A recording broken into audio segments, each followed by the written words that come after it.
Legends of Tomorrow is the show that brought characters from both Arrow and The Flash together for one adventurous show. The show lasted for 7 seasons and 110 episodes. As a result, I decided to rank all 7 seasons of Legends of Tomorrow from worst to best. Just like before, my list isn't the correct list. It's simply my opinion. That said, here's my ranking of all 7 seasons of Legends of Tomorrow from worst to best. Coming in at number 7 is Season 5. Season 5 could have been a lot better for me. I almost lost interest in the show halfway through. However, because I was watching Legends in 2020 where there wasn't really anything to do, I decided to continue watching. Lachesis and the Tropos weren't that good as the main villains for me, and I wasn't a big fan of the new Zari. Also, I found this season's storyline rather dull than exciting. While I have Season 5 in last place, I enjoyed that this season started with the Crisis on Infinite Earths crossover event. Furthermore, I enjoyed seeing Ray and Nora marry and make amends with Damien Dark. Also, I was shocked to learn that Mick conceived a daughter named Lita with Ali, his high school sweetheart. Lastly, in the series finale, the Zari from the previous timeline returns and then leaves due to her presence, which causes a temporal disturbance on her brother, Behrad Tarazi. That scene was very emotional and can leave you in tears or feeling sad in some way. Charlie also leaves the group, which is emotional as well, and I like how Sarah is abducted by a spaceship and the Legends don't even realize it. Because Season 5 wasn't as enjoyable as it could have been, it comes in last place. At number 6, I have Season 4. Season 4 felt like a repeat of Season 3. Neron, the season's main antagonist, was a time demon, just like Mollis from Season 3. Even so, I did enjoy seeing how Neron can possess someone's body, such as when he possessed John's lover, Desmond, and later possessed Ray. Also, it was gut-wrenching when he killed Hank Haywood, Nate's dad. It seemed like Nate and his dad finally patched things up since they had a bad relationship for most of Nate's life, and it was a shame to see how they couldn't spend more time together. Aside from what I already covered, I loved seeing the relationship between Ray and Nora strengthen.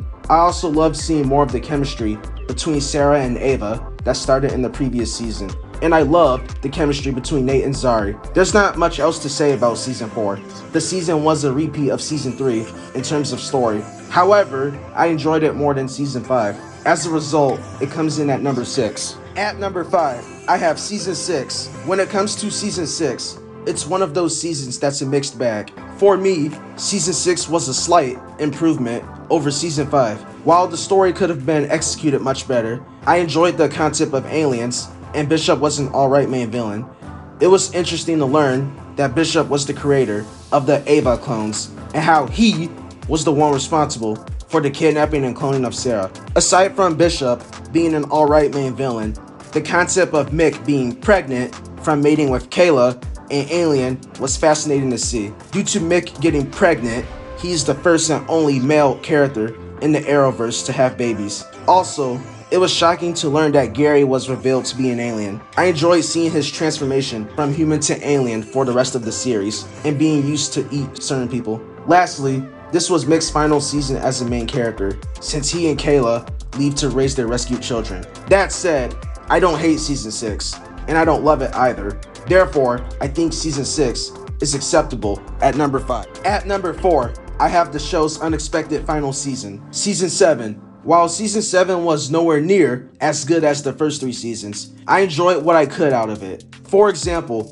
I loved the concept of Evil Gideon and how she created robot clones of the real Legends to help achieve her goals. Also, I enjoyed seeing Gideon as an actual human this season. Seeing human Gideon was a joy to watch, and I loved seeing Gideon getting accustomed to life as a human. Also, I loved that the 100th episode happened this season. It was fantastic to see the original Legends, such as Captain Cold, Martin Stein, Jefferson Jax Jackson, and Rip Hunter, appear again. This episode adds to Gideon's humanity as she looks back on her memories with the Legends from different periods of the show. Aside from the concept of Evil Gideon and the 100th episode occurring this season, it was nice to see Matt Letcher finally return as Eobard Thawne in episodes 10 and 11. This was Matt's first time playing Thawne in the Arrowverse since Legends Season 2. I enjoyed seeing how this version of Thawne was made into the protector of the fixed point as a result of his actions in Season 2, and I like how he eventually teams up with Sarah and the rest of the Legends to stop evil Gideon until he is killed yet again by Robot Sarah. What holds Season 7 back for me is the season and unexpected series finale. Yes, it's not the show's fault that they were canceled. However, I don't like how the show ends on a cliffhanger with the Legends being arrested. Also, Booster Gold was just introduced this season, and it's a shame we won't get to see more of him since the Arrowverse is officially over. Overall, Season 7 is not bad and deserves to come in at number 4. At number 3, I have Season 3. Season 3 was a phenomenal follow-up to Season 2. I enjoyed watching how the actions of the Legends played out from Season 2. Mollis was a great main villain, and I liked the concept of him being a time demon and how he was able to possess other people, such as Nora and Sarah. I wish he had more screen time in his proper demon form, since he only appeared in his true form for the final 2 episodes of the season. Regardless, I loved the action I did see from Mollis, whether he was in his true form or possessing somebody. Also, the emotional weight of this season was compelling, from the death of Martin Stein during the Crisis on Earth X crossover event to the death of Rip Hunter at the end of the season. Season 3 can leave a strong impact behind it one way or another. Furthermore, it was also emotional to see the Legends coping with Martin's death, especially Jax. Martin was like a father to Jax, since Jax's biological father was absent for most of his life. As a result of Martin's death, Jax leaves the Legends to move on. Nevertheless, he returns to help the Legends fight Mollis in the season finale. Other positive things about Season 3 are the introduction of the Time Bureau, Damien Darhk spending time with his daughter, Nora Darhk, after being revived, and the addition of characters such as Wally West, aka Kid Flash, Ava Sharp, Gary Green, Zari Tomas, and Leo Snart. I don't have Season 3 at number 1 or number 2 since I didn't enjoy it as much as the 2 seasons above it on this list. Nevertheless, Season 3 was outstanding and deserves to be in the top 3. At number 2, I have Season 1. Season 1 was an outstanding way to start the show. I enjoyed seeing different characters from Arrow and The Flash learning to work together as a team. Vandal Savage was a great main villain for the Legends to go up against. I loved the concept of him being immortal and how the Legends literally had to kill him in 3 different time periods to take him down for good. Furthermore, his history with Hawkman and Hawkgirl in every lifetime was fascinating to watch on screen. On top of that, the fact that he killed Rip's wife and son made his rivalry with the Legends, particularly Rip, more fun to watch. The characters and the chemistry / bickering between them this season were just amazing. I enjoyed the romantic arc between Sarah and Snart, and it sucks they didn't get to further their relationship in Season 2. The romantic arc between Ray and Kendra was also fun to watch, but I didn't enjoy it as much as the Sarah-Snart relationship. Jax and Professor Stein learning to accept each other and work together was also an emotional part of the season. Captain Cold and Heatwave being the outcasts of the group and learning to fit in and accept their new teammates was one of the best parts of the season. However, Snart accepted it faster than Mick did. As a result, the 2 friends have a falling out until Snart can talk sense into Mick. The chemistry between Rip and Sarah was also enjoyable to watch, since they always discussed different ways of doing things. To sum up, Season 1 had the best team, and I would say the emotional scene is when Snart sacrifices himself to save the rest of the Legends from the corrupt Time Masters. That was the most emotional scene, I should say. Like Season 1 of The Flash, Season 1 of Legends of Tomorrow doesn't have a single bad episode. All the episodes are fun to watch this season, and it sucks that the show went downhill, starting with Season 4. Coming in at number 1 is Season 2. Like Season 2 of The Flash, Season 2 of Legends of Tomorrow was a massive treat for fans. Seeing different villains from Arrow and The Flash was a joy to watch. I enjoyed every second of the Legion of Doom, consisting of Eobard Thawne, aka Reverse Flash, Damien Darhk, Malcolm Merlyn, aka Dark Archer, and later, a time-displaced version of Leonard Snart, aka Captain Cold, together on screen. This season is the most we see Matt Letscher as the Reverse Flash.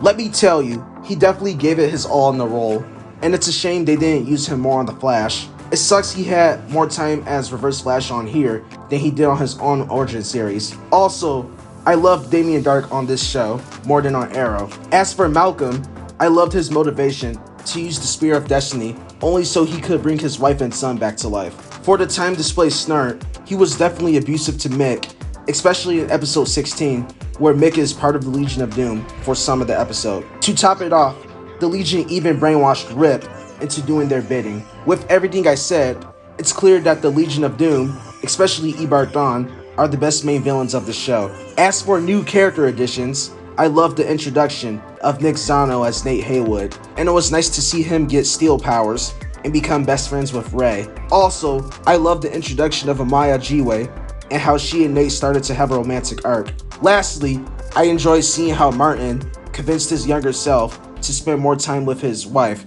Clarissa, and they had a little girl named Lily Stein as a result. As a result of everything I said, Season 2 deserves to come in at number 1, and I will say it's one of the best seasons of the entire Arrowverse. There you have it, my ranking of all 7 seasons, from worst to best. Legends of Tomorrow was definitely a fun show, even though it was all over the place. Sometimes, the legends screw things up for the better. Feel free to leave your ranking of all 7 seasons in the comments section below, and let me know which season is your favorite. Also, check out my other videos, and leave a like, comment, and subscribe for more content. Thanks for watching, and I appreciate everybody. See you next time. That was easier the second time around.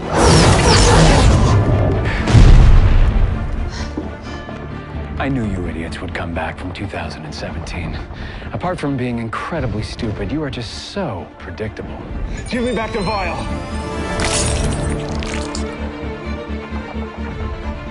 What vial? Ray! Ray, get out of there! You know, my allies keep giving me the same simple piece of advice.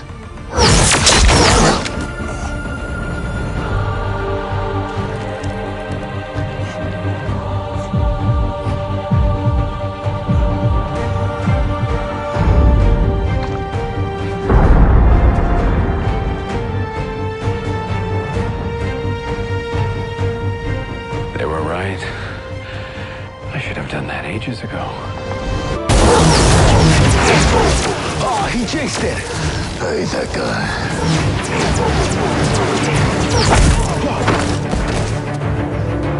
Not that guy. These guys!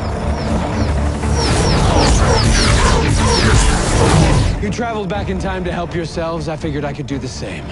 You know, it's true what they say. If you want something done right, you really have to do it yourself.